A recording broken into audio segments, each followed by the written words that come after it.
دختر امیرالمؤمنین زینب کبری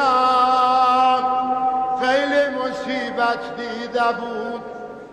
داغ جد بزرگوارش مادرش زهرا سلام الله علیها، پدرش امیرالمؤمنین وقتی مادر از دنیا رفت و اما میگفت، وقتی پدر از دنیا رفت و ابتا میگفت، امام حسن و اخا اما ابوالفضل وقتی خبرش بلا خیمه ها آمد راوی میگه دیدم یک صدای زجه‌ای از همه خیام حرم بلند.